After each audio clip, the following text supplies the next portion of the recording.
The FBI used to be the front line of America's cyber defense. Today, it's largely privatized. Milan Patel helped build both sides of that system, and we're going to ask him what breaks first in today's Legitimate Cybersecurity. Welcome back. My name is Frank Downs, as always, and I'm here with Dustin Brewer. And we have a very special guest that we really like, Milan Patel. He helped take down the Silk Road and dismantle one of the largest botnets in history. He helped shape how the U.S. government decides what a cyber attack really is and becomes a national crisis. And now he runs all of managed detection and response at BlueVoyant. And we have the joy of working with him and having him on the show. So thanks for coming, Milan. We really appreciate it. One of the first questions I'd like to ask you, and it's something that we get a lot, we teach a lot of cybersecurity as well. I'm a grad professor at night. Dustin's taught as well. And one of the questions that keeps coming up is, how do I get into cyber? And I think it's really interesting because I kind of tripped into cyber on accident with my experience and so forth. But when someone looks at your resume, it really looks like, hey, when I grow up, I want to be an FBI agent. I want to do cyber and I want to kick ass. So tell us, if you don't mind, can you give us a little background on how that happened and how you basically made the dream come true? Guys, look, thank you. Love being here. Love both you guys. And I'm happy to share my journey and how I got here. You're teaching kids at night. That's a little bit scary, but we can talk about that. We can talk about another call. They're adults, by and large. Yeah, our next generation, if you're teaching them, I'm not sure. Maybe adults, I'm okay with. So look, my journey is, I think, probably different than typical, people going to the FBI. I'm a son of immigrants, came here with nothing, lived in New Jersey my whole life, have no people in my family that are in law enforcement or the military. In high school, I wanted to be a Navy SEAL. I tore my ACL my senior year, and I spoke to a recruiter quietly without my dad knowing. My dad was dead set against military, law enforcement, any of that stuff. And I talked to a recruiter, and the recruiter said, look, man, I'll be honest with you. That injury will be exploited at boot camp. You will not make it through. You're going to have to give it at least a year or two so you're fully healthy before you come. And notwithstanding the fact that, I had almost 0.1% chance of being a Navy SEAL, let alone getting through boot camp, being successful. So I was into technology. I was building computers in the late 90s. And I just liked technology. I geeked out in that stuff, and I built a couple of computers for my friends in high school. In those early days, Pentium had just come out, and compact Versarios were like the name of the game. And I started, building. Man, RIP compact. I know, right? And so senior year, graduated, and I got into a university here in New Jersey. And I thought I was going to go be a doctor because as an Indian immigrant, you're pretty much brainwashed into being in medicine, law, and then a distant engineering, right? Right. And that's obviously changed I hear that a lot. It's like the uncles, trifecta there. My uncles are doctors. I have cousins who are doctors, pharmacists, and going to the FBI was obviously very unique for my family. My brother's an airline pilot for United. He's also sort of off the beaten path. And we've got, big family and very successful people, but nobody's really in the fields that my brother and I chose. I got to college and I decided I didn't want to do medicine because I just didn't want to sit through school for another 12 years. Fair. Like technology, quickly applied to an engineering school here in New Jersey, got in at like the last wire, and started my computer science journey. Thought I'd be a computer programmer. I kept building computers in high school or in college. Junior year, my close friends and I, my suite mates, we started a company. And that company was solely focused on consulting work around Cisco implementation, and then building like the early web apps, right? We made like an instant messenger app and some other things. We did some website design for people. And we started up a company. We got, bank cards. We got an LLC. We were like 20 years old, about a year and a half before 9/11. We had a couple of customers, downtown New York. We were hosting their websites for them. And then obviously that all changed after 9/11. We also realized that we were a bunch of knuckleheads. We had no idea how to run a company and how to grow a company. But we had a couple of good ideas, but good ideas are like 2% of the execution of a proper product, right? And so we realized when we were like 22 years old, we're not like we can't do this ourselves. Like we need some serious help. We decided to pause our dreams of being our own, masters of our domain. And we graduated college, and I had secretly wanted to apply to the FBI. I watched a show when I was 11 years old called Feds with Rebecca De Mornay, and I fell in love with the idea of like you get paid to like shoot guns and like jump out of helicopters and stuff. It's still a great movie. All It's a cult 100% classic. true, right? No, not really. Yeah. A lot of saving around. And so I never told my parents, I never told anybody, my family, my circle of friends, nobody, that I had this sort of secret dream that one day I'd be some sort of, FBI agent. And I graduated college. The first morning I graduated college, I'll say I slightly was under the weather from maybe too many beverages the night before, and I applied to the FBI. In those days, it was a paper application. You filled it out, you mailed it in. And I was like, that's that. Send it off. Nobody's ever going to call me because, I'm not 6'2". I'm not an Irish guy. My dad wasn't a war hero in Vietnam. Like, why would they choose me, right? And I got a job as a level 3 tech support guy. It was post 9/11, post internet bubble. Couldn't find a job, actually. It's kind of ridiculous. I could not find a job. Ended up getting a job for like $30,000 a year, answering telephones for pharmaceutical companies who had reps who were mad that their PDAs didn't work. That was like the job, right? It was a horrible job. Yeah. And I got Cisco certified when I was like 19 years old. Yeah. My junior year, and like I had job offers that were $60,000-$70,000 a year in 1999.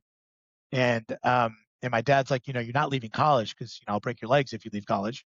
You're going to finish school. And I finished school, and worst case scenario, happened. I couldn't find a job, and I'd already applied to the FBI, and I was waiting. And 6 weeks in of that job, I got a letter back saying, hey, qualified for phase 1. And so I'm like, I don't even know what phase 1 is. So I don't know what phase 1 is. It's a test. Like a written test, right? Okay. It's like an LSAT GRE style test. Okay. Ask you questions like, there's 12 people in a room, and, Bobby and Cindy are best friends. Jonas doesn't like Bob, and Sally loves, who's like, Gertrude's going to sit with. And you're like, who's Gertrude? Like, where's she going to sit, right? And then a bunch of math questions, a bunch of like statistical questions, and then a bunch of like real world questions. Like, what would you do in this scenario if something happened and you were already an agent? Mm-hmm. I took this test thinking I did well, actually. I felt like I did well. And funny story, in that room at the time, post 9/11, about 320,000 people applied for roughly 1,000 spots to be agents. And every field office had hundreds of slots to be evaluated, and only a handful that could be promoted to Quantico. And so the week I applied, or the week I was taking this phase 1 test, there were 400 people, or 300 people taking the test that week. It was 60 or 70 people a day, and they chose 1 or 2 people who passed the test every day. And I walked out of that room like I crushed the math, right? I'm kind of an engineer, like the math part was easy. And I had people next to me struggling. They were like in their mid-30s, hadn't been to college in 15 years. And you could see them sweating over the math problems. I just graduated college. Like I was doing calculus 6 months ago, right? You still remembered how to do PEMDAS and all that. Yeah, like I felt really good. And so and the agent who was in charge of administering the tests, she said something really funny. She's like, look, there's a lot of people in this room, and I hope you guys are successful, but I can tell you right now that if you are overweight and you pass this test, I will throw your application in the garbage. Oh. She's like, the FBI does not run a fat farm. Get in shape if you want a chance. And she walked out of the room. Familiar. And this woman was amazing, by the way. I look up to this woman. And so I took the test. 8 weeks later, I got an email saying I passed. And there were 25 or 26 of us that had passed the test or something like that. And then on to phase 2, which was an interview and a panel interview of 3 agents, and then a written exam on figure out how to conduct this investigation, put you in a cold room in a hotel, and you write this whole thing out, and you say, listen, I think this person's guilty of embezzlement because of X, Y, Z. And they want to see writing skills. They want to see, understanding of the data and facts around you. And I passed that. And then there were 6 of us that went to go take our polygraph some months later out of that cohort of, whatever it was, people. And I was the only person that passed the polygraph. Oh, for real? And 3 people lied, saying they'd never done drugs before. The polygraph showed that they had done drugs. Yeah. The other 2 people failed for other reasons of lying. And because I was 23 years old, I didn't know nothing. I didn't know anything. I was like, I just walked in there and I was just like, dude, you want to know about my life? I'll tell you about my life. Yeah. You know, like I got college buddies to hang out with. They're all knuckleheads. And I'm probably a knucklehead a little bit too. Not married, don't have kids, don't know or have any life experiences to lie about, right? And so I went through the whole thing completely candid and honest. Some weeks later, they told me I passed. And I was like, what does that mean now? Like, what do I do now? They're like, you wait for a class date. I'm like, whoa. Like, I was like, I wait for a class date? What does that mean? So you're in. Like, no, you're going to Quantico. Nice. And I'm like, Awesome. okay, like, what does that actually mean? Like, am I going to be an FBI agent? Like, is that what you're telling me? And we're like 10 months in, right? And they're like, look out for an email or a phone call on your class date. And man, I got a letter, and the letter was like, make sure you're prepared. You have all these things with you, man. I was like, Dad, I need like $1,000. I need to buy like shoes, rain gear. I need to buy all this equipment, belts, you know, all this like. So you had to buy your own gear to take with you. Just the stuff you needed for like everyday life, right? Like Okay. running shoes and, you know, like. Milan didn't have any of that. Yeah, I didn't really have anything. I was like a kid who grew up in New Jersey, in the sticks of New Jersey. I played outside in the woods, so I had some of the stuff. And, you know, I get to Quantico and I'm just turned 24. I'm the youngest person in my class by far. I'm the youngest person at Quantico that entire summer. And everybody knew I was the youngest kid in the world. Like I couldn't grow a beard. I had a full head of hair and it looked like I came out of a nightclub, right? And everybody's looking at me. They're like, what is this kid doing here? And I looked at everybody. I'm like, what am I doing here? Right? And so the one thing I had going for me was, you know, I was kind of smarter than the average bear. I was relatively healthy. The average hiring age is like 31, 32 years old. People's second careers, you know, and a lot of military people, a lot of law enforcement, doctors, engineers, pharmacists, you know, technicians, scientists, and then me, right? And I you know, got through Quantico and graduated, and I asked to be sent to one of the larger field offices, not potentially in New York, but any large field office that had like violent crime in a big city, Miami, New York, Newark.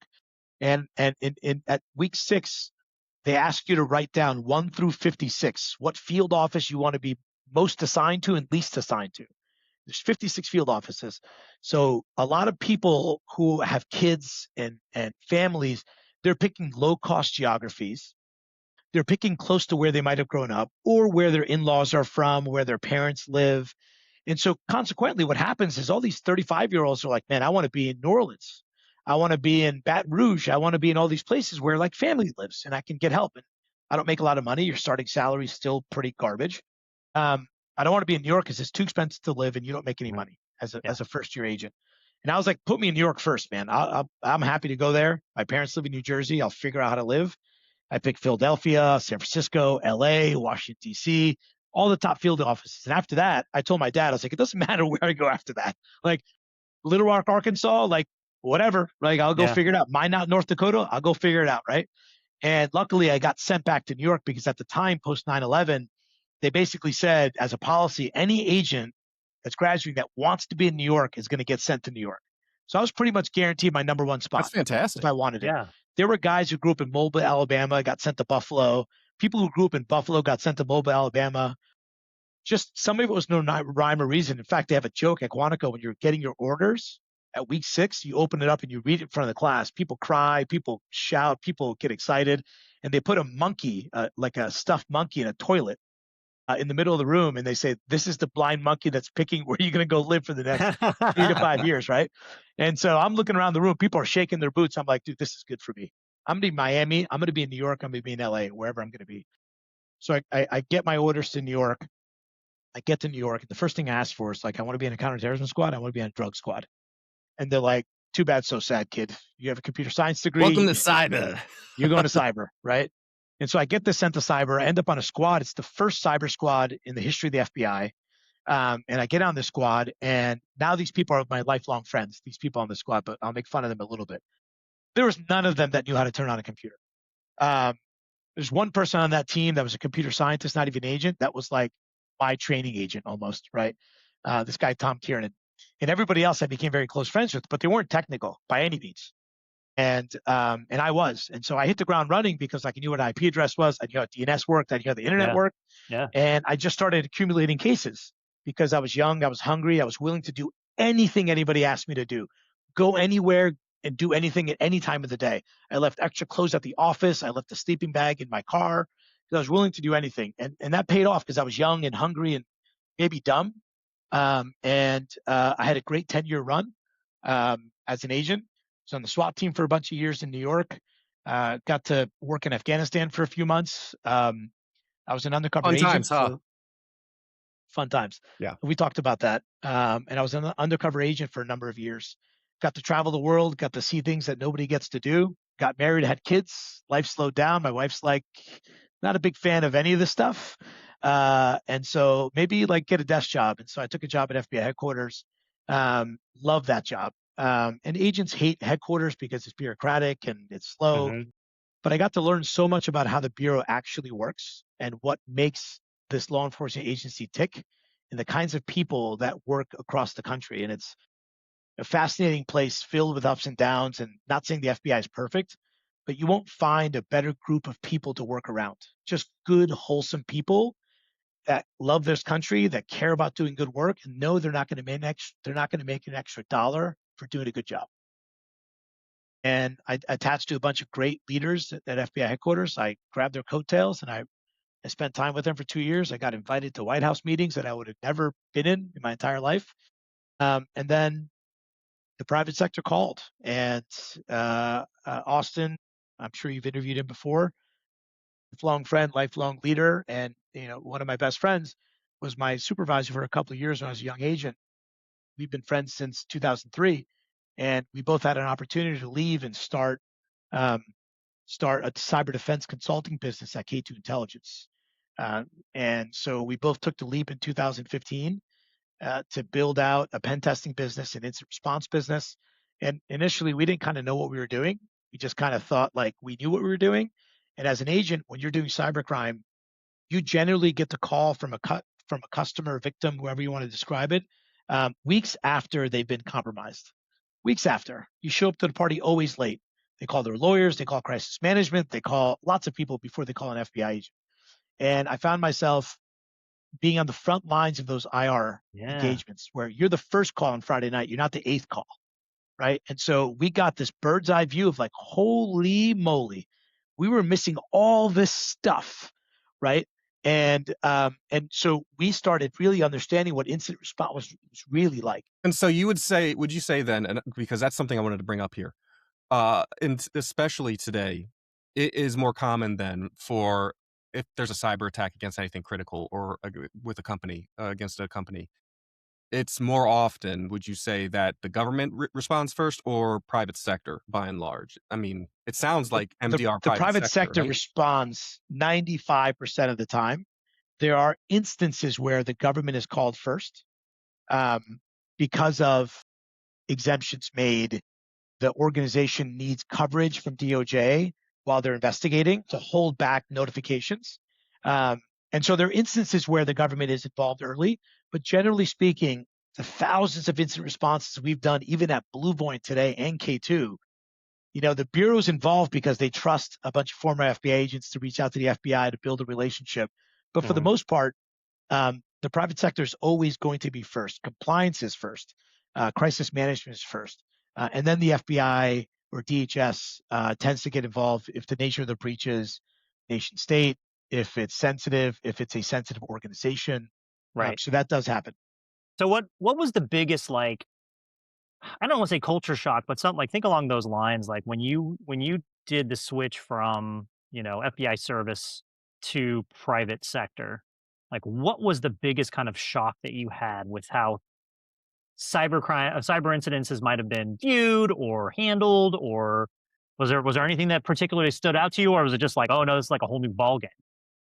A whole new ball game for multiple reasons. Number one is you leave the FBI, you have this sense of mission and purpose. You're here for the greater good. You leave, you lose a sense of your mission because you're not doing something good just to do good.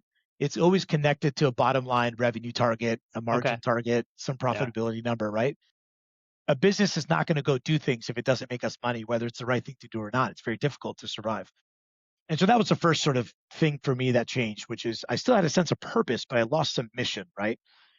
Second thing is that The FBI is viewed as a law enforcement agency to go catch bad guys. Private sector organizations, after they've breached, don't care about catching the bad guy. They care about stopping the hemorrhaging and getting back up and running as fast as possible. That's not the FBI's mission to So get that you there's back a up and company running. tomorrow, right? That's right. That's But exactly right. I've heard this before. In like, when you go to and you're part of like a fireside chat or something like that at a conference, people tend to bring up like what's important to them after a breach or during a breach or whatever it is. One of those things, though, like one of the main things that some people bring up and then some people contest heavily is attribution of, right? And so that would be that piece of it. It And only if it so, helps the organization have a okay, narrative, right? okay, yeah. So it's like, oh, It's it was not the a me. Russians or it was, Yeah, we couldn't have stopped them because it was whoever it was. right. I think for the most part, a bank gets robbed, it's messy, something really bad happens, FBI shows up, they interview everybody, and the branch manager says, 4 guys, all between 5'10", 5'11", somebody had a rabbit tattoo on their neck, and they were in a brown van, they went east down Broadway, and I heard somebody shout an address, right? The FBI has gone off the case, and they're going to go do the fingerprints and then leave, right? What the customer is really asking for is, how'd this happen? Can you help me prevent it from happening? And can you sweep up all the glass and all the bad stuff that happened during this break-in so I can open the doors for business tomorrow? I've had customers tell me during ransomware investigations, Sunday night, the CEOs have called me and said, what do I tell my organization tomorrow morning? They can't even access their computers. Wow. Yeah. Right? That is not the mission of the FBI, right? It's an important mission, but a different mission than what we are responsible for and what we're beholden to for our customers to get them back up and running, right? Because they're losing money when they're down. And so that's a profound difference in how the government needs to operate, should operate, and how private sector organizations like ours, where we are helping customers not only respond to threats, but making sure that they're configured in a way that they can prevent bad things from happening in the first place. Gotcha. Yeah. Now, so that's interesting because you do want to stop it from happening, and that's great. But what Dustin and I have noticed is despite all the efforts to stop these things from happening, they keep happening, and they keep happening the same way. And so much of cyber incidents, cyber attacks, I like to say it's the same fish, just a different cut of sushi, right? It's just a different presentation. As you've seen incidents both through your FBI career and, through your private sector career, what is consistently, from your perspective, something that, it just keeps happening the most that you saw with all the big botnet attacks and that you're still seeing now? What are people not learning from? And is it that people aren't learning and companies aren't learning from it, or there's just no real way to tackle certain types of threats? So I think to me, it's 3 things, right? It's culture in the organization, starts at the top. We now have an increasing need for senior executives, even not in technology, to understand security at a basic level. We're not saying expertise, but understanding like how we're vulnerable as a executive of a company is critical, right? A CISO is going to be, knocking on that glass door all day long, looking inside, saying, "Let me in there. I need this. I need that." And so I do think it's a culture issue still in many organizations. I think the banks have figured it out after decades of being attacked, where senior executives just get it, right? I think number 2 is funding. I think I see in our customer base of several hundred customers, I've heard time and time again from my buyers, my CISOs, saying, "Hey, listen, I'm in a budget crunch," right? And that actually means something because the business needs to reorient, resources to go build the next new product, and oftentimes they go after the security budget. Mm-hmm. So I think those 2 things are absolutely paramount. And the third is most of the breaches we see are because of bad choices in configuration management and infrastructure. Oh, I believe it. Yeah. Right. And so all the breaches that we see in our customer base today, we're doing a great job protecting them. We're stopping and, we're responding to threats. We're, banning abused IDs. We're quarantining machines. But time and time again, what I see is, oh, I didn't know I had that branch of my network that was unprotected. Right. And that's almost every single time. It's almost universal that a threat starts at an unprotected endpoint with bad info around it, and it leads to a breach somewhere else in the organization. Because the bad guys get a foothold, they figure out how the network works, And then they keep testing till they can get access to another part of the environment that is well protected, but because they've got time to go look around, they can go do that, right? And I think configurations and management of the actual infra and the dials and switches to control safety on a network, they're often overlooked for the glorification of detection and response. Yeah, I believe that. I think, and Dustin, your perspective would be valuable too. I think with a lot of incidents that I've been a part of or seen, it's usually because something was misconfigured, or it's a person, right? The person, the cultural. I think you're right with the cultural growth. There is some, and especially with banks, but you still have certain people that refuse to take part in cyber, right? I've got one client I've had in the past, who will remain nameless, who one of the heads of the company, he owned the company, right? He consistently would click almost every single phishing email.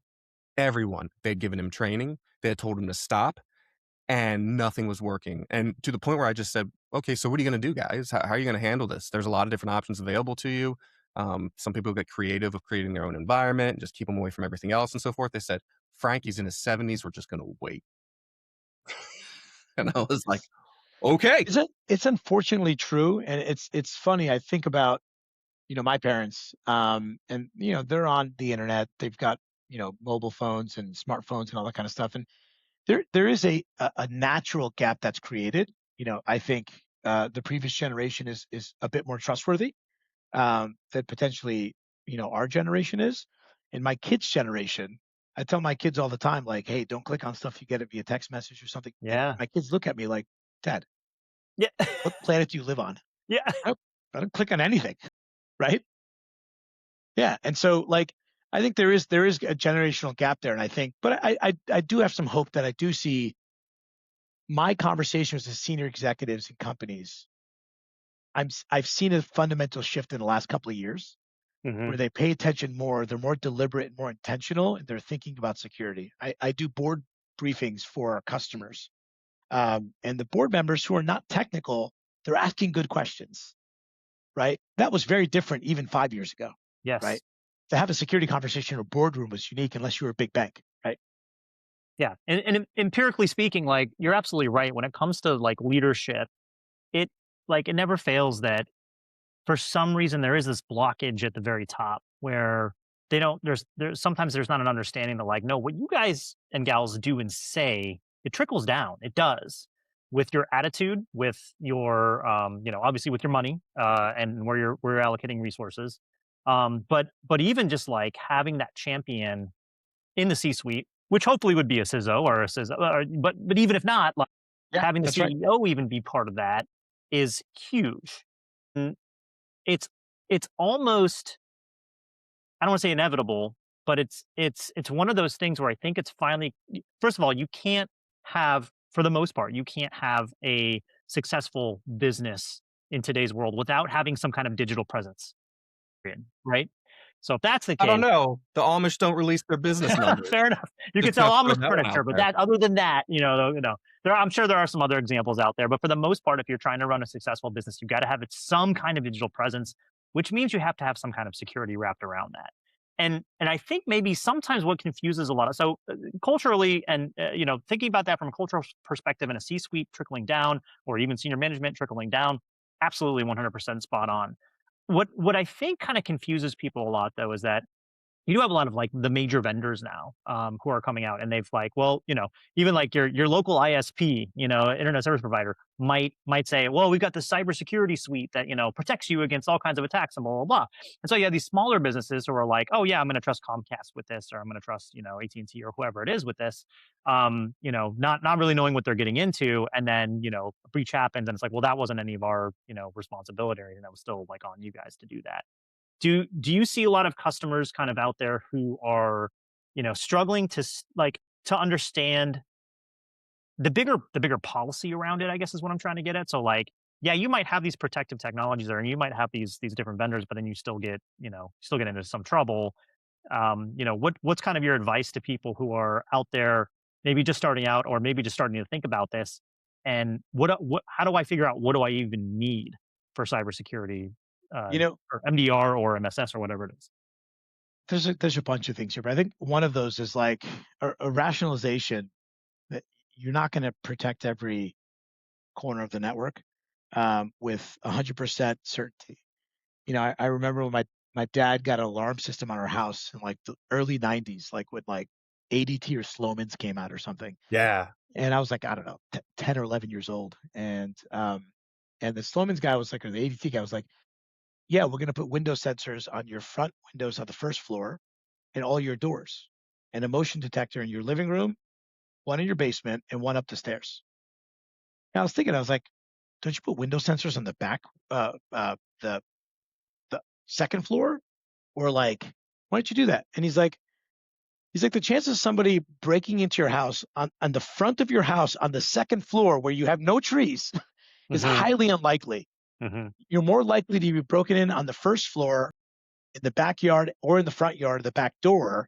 And we've got motion detectors to catch if somebody comes in through the second floor as a 0% chance. But let's say somebody does, and you catch them in the hallway sensor, so you know somebody's in the house. I'm like, that's too late. But the reality is that rationalization needs to happen for all customers. You can't get to 100% MITRE coverage. It's not fair to anybody to say that, right?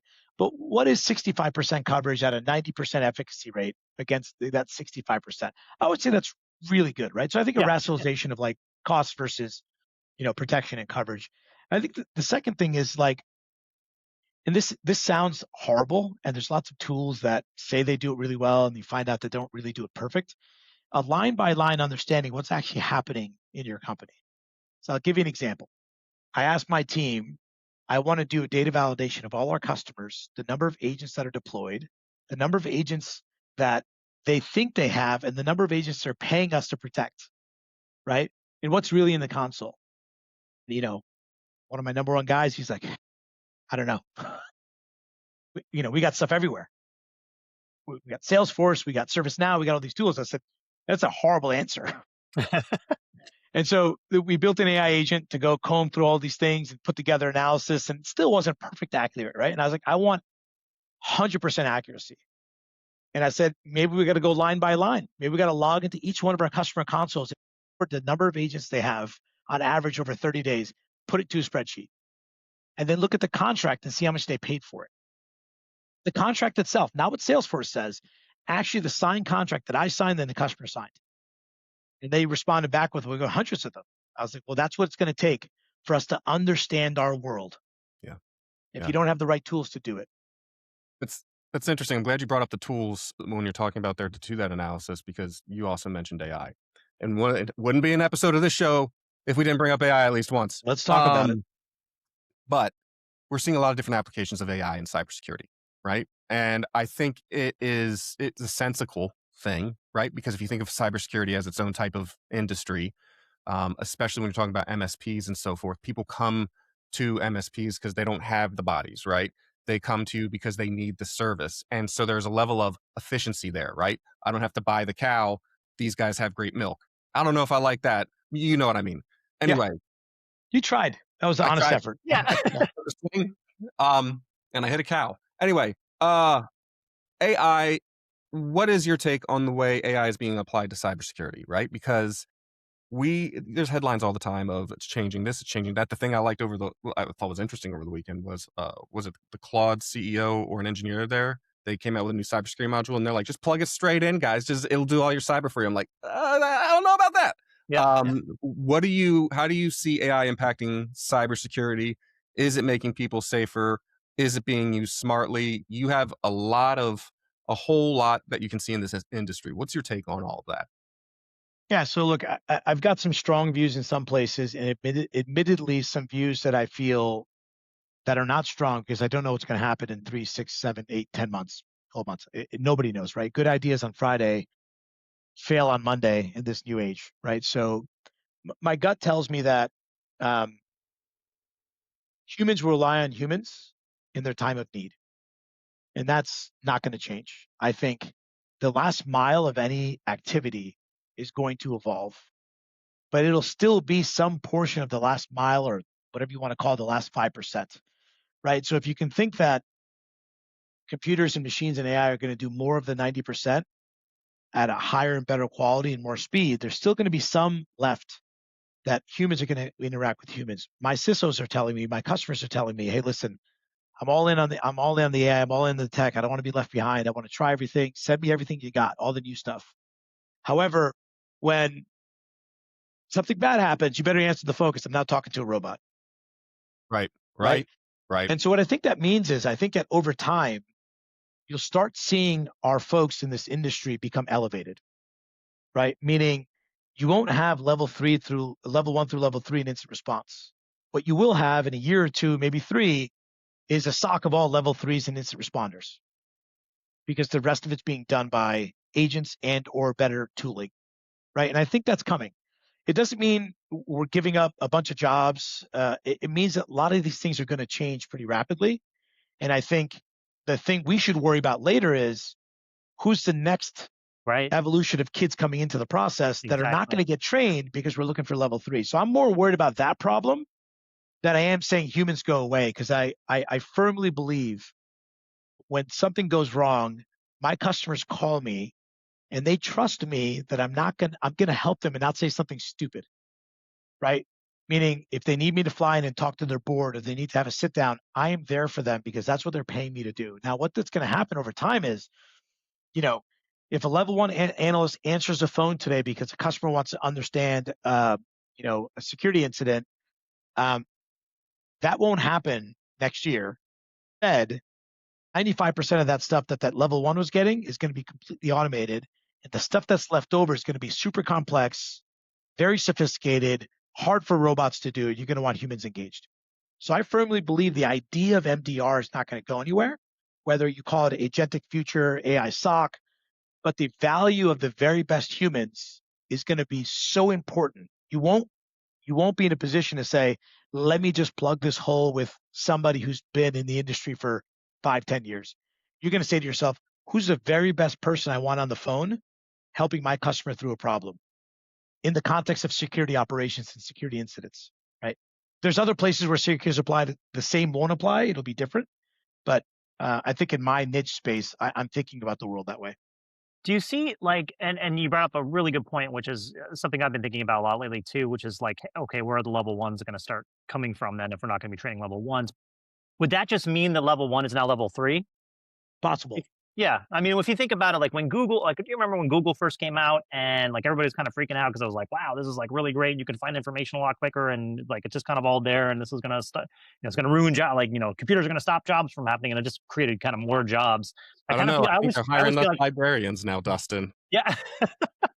I do kind of feel like this is like that same evolution. It's just like, but you're right. It seems more urgent or more like expedited, I guess. Like it just seems quicker and faster, but maybe that's just me being an old man. Look, I think it's hard for us to know what's going to happen. I think there's probably some truths, which is businesses are going to become more lean. They're going to have to become more efficient in the age of AI. The traditional software development model of product managers and UX and engineers and infra, that is evolving today. I interviewed a product manager for one of our roles. He's shipping code as a PM by himself into production on a daily basis. Okay. But are you confident in that code though? That's my question, because listen, I love vibe coding, but the thing that concerns me is a lot of people, and Lovable had a great example of it. A lot of people are vibe coding and something works, but they couldn't tell you how it works. What security vulnerabilities I are am there? becoming more confident on a daily basis. Really? Okay. What's increasing your confidence? Like, what are you seeing that's like making you confident in more and more companies who are telling the universe 50, 60, 70% of our code is being written by agents. And they're relying on the very best engineers to review that code. Right? Okay, so you're seeing the code review shift. So there's still human code review. There's still human code review, but you think about the 90% of work, right? Jira tickets, PMs, engineers, UX developers, all doing sprints. The idea of a sprint is changing, right? Like our PMs in our company today at BlueVoyant are rapidly prototyping UI on a daily basis. I've seen it. That didn't exist a couple of years ago. Even with Figma, that didn't exist, right? And the fact that it's happening today at the pace it's happening, I expect our product managers to be developing, cutting edge capabilities, start to finish very quickly. It's going to happen, right? It's not like we're in some sort of like fairy tale. Like it's happening, right? I really like that that perspective one because it'll be nice to see, and this is just me being picky. It'll be really nice to see something that looks really good, and then I go to click on something and find out it's Figma. It drives me nuts all the time. And if this helps kill Figma, And awesome. And by and, and replacing I'll it with actual tool. yeah, and my new platform goes live in about a month or two. It's a ground up rebuild of how we think the security story around operations changes. For a ground up rebuild, no code taken from our current tech stack. It's brand new from the ground up, and um, we're now putting this in front of our customers, collecting feedback, and when they ask for certain things in the portal, the new one, we can rapidly prototype new widgets and capabilities almost overnight. That didn't exist before, and I feel like that's only going to happen at a much faster pace. I think we're going to have UX, PM, engineers, tech support engineers, all building and prototyping quickly in the game of making our product better from all angles, right? That's actually, I kind of like that take, and a thought occurred to me as you were saying it. It isn't necessarily the death of the coder and so forth, but more of the, would you say it's kind of like the natural evolution in the same way that we don't see a lot of people coding in assembly these days, right? We've Because of, democratized this, right? We're right, democratizing the ability to build and generate products from great ideas faster than I think we ever have before. And look, it's not me saying it. Like this is what's happening in our world today. You talk to any smart person in Silicon Valley, you talk to any business executive, they're seeing it on the front lines. We're all but a pretty small place, right? We're a small company that's had great growth, and we've got more to do in this world. And you look out, outside of BlueVoyant, it's happening everywhere, right? Just like Yeah. it's happening inside our company. And there is and like, the cognitive offloading that you're like kind of speaking to right now, where you can have a, LLM or whatever, GPT codex or Claude code or whatever it is, you can have that kind of create this code and go forth and build things out. And look, we've seen this evolution in specifically in computer science and computer programming before, right? As Frank brought up, assembly was, is basically as close to machine code as you can get without having to go into the hexadecimal or the bits I and had to bytes. learn it. Yeah, you yeah, did? me too. Yes. Um, and I'm so so glad I never had to. Thank and God. so then we moved into higher level, right? So we went from C, C++, object-oriented programming, into even higher things like, moving up into, framework programming. So like having basically like the actual framework of a program kind of set up for you. Now we're in this new era, but every single step that we've gone, we have caused more security issues. Every single step, right? Because we're no longer looking at assembly code, but there are people who are still looking at assembly code and who understand how it works on that visceral level and who can still kind of poke around and find the issues. So, and yeah, this is the next evolution of that. This is like even higher, higher level programming where you don't even have to know the language that you're programming in. You just have to know English or, whatever language you speak and, have an LLM that does it for you. So do you have any thoughts on like, as far as security goes, like obviously AI is going to cause some security issues, but as far as any thoughts on that as far as like, yeah, this is the next evolution, but we need to make sure that we're still paying attention to A, B, and C. Yeah. I feel very strongly that this is going to come very fast. Like I said, um, you know, I resist the urge of doom and gloom. In some places there might be, but I think the fundamentals still hold true. Yes, AI in the hands of bad guys is going to speed up attacks. The kill chain is going to be, machine speed. It's going to be seconds, not hours, not days. Dwell times will plummet. All those things are going to happen. But if I fall back to the fundamental security of keeping a company safe, investment, configuration control, culture, it doesn't matter how fast the AI is, but if you've done a good job where you've selected your Azure environment to not allow unregistered devices into your network, chances are you're increasing your safety by quite a bit. And so to me, those things, those fundamental things need to exist. And yes, are we going to have an AI arms race in cybersecurity? Probably. Are we going to, all these things are going to happen. But, I spent a number of years doing undercover work, out in the universe, and also online undercover work in the dark web. And the bad guys move fast, and they're always move faster than the good guys. They crowdsource faster than good guys do. You don't see a CISO from one company to another company getting online at night over Slack and talking about all the cool things we're working out together. Bad guys do that today, all day, every day, because their incentives are very different. And so I've been watching this for the last 20 years in the dark web and the deep web. That is not changing. It is going to speed up like it always has. And we just have to do a good job of still adhering to the fundamentals. Well, we have to create AI tools that work faster identifying threats. Yes, the community is going to have to go do these things. But I was talking to a CISO about, how do I know what AI agents are on my network? How am I going to go figure this out? Especially if they have their own identities. What makes an AI agent identity different from a human identity? We actually had a really good discussion with the CEO of Beyond Identity 2 episodes ago, where basically the outcome was you should treat all these AI agents as individuals, right? As people who actually work for the company. And there has to be RBOC. There have to be limitations, right? Role-based That's access right. control, stuff like that. And that if you take that approach to it, that's the way to kind of make sure you have a better take, I guess. Which, and to your point, it is, when you can't differentiate between the two, maybe you should treat them almost the same, the people and the guys. Look, I think you're 100% right. I think there's probably two things I think of when I think about safety around AI agents versus AI detect and respond versus AI-based attacks. They're all like different animals. They can be kind of confusing for people that are not in our space.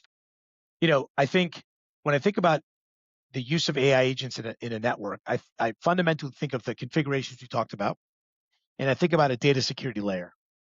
I think about, how are you protecting the data that you have at rest or in transit?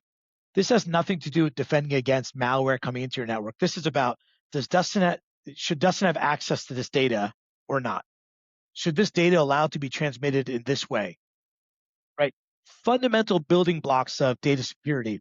Most organizations have a very tough time navigating the politics and the controls about who should have access to data and why. Yeah. Right?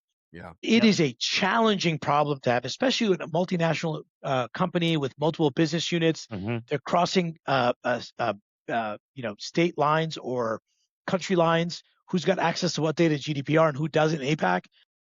If you don't get that right fundamentally, and you install agents, they will run rampant in your environment with access to data they should not have, because you'll get it faster because they can see more and do more that a human cannot. Right? So we're having these conversations now. Actually, one of the biggest growth areas for us is data security, which is customers are starting to ask us, hey, I need to prevent Frank from having this kind of data and his whole team, but they need access to this part of the data, right? That's not DNR. That's not detection and response. That's a fundamental layer of like, who's got access and who should be able to move this data. So I think the world is changing in many ways just because of those things. Agreed. Well, Milan, I have to tell you, this has been a fantastic discussion. We really appreciate you taking the time. Something that we've been doing on the show is we have a piece of advice we give for everyone, but what I'd like to know from you first, and it doesn't have to be cyber or anything else. If you had one piece of advice to give anyone who asks, out of all your experience in life, what would that be? If you want to be a leader, focus on your sphere of influence. It's a good one. I like it. That is a good People one. management's great, product management's great, but influence, I think, is critical. People got to believe in what you're saying to carry your story forward when you're not on the phone with them. Great. That might be better than our piece of advice we give out at the end of every show, but you're going to get to hear it anyway. Go ahead, Dustin, take us out. It's I don't know if Milan knows anything about this, but we have Of been course he does. He's asking. watched every episode. Of He knows course he has. exactly what it is. Just to reiterate, just Should I in case lie? anybody Wait, hasn't. should I lie? Yeah, we have been trying to come up with a catchphrase, and we asked the audience, and nobody said anything. So we're just going to keep the one that I have that was really bad, and that's keep on cyberin. So keep Yep. on cyberin. Till next week. Thanks, everyone. Awesome, guys. Thank you guys so much for the time. Yep. Thank you.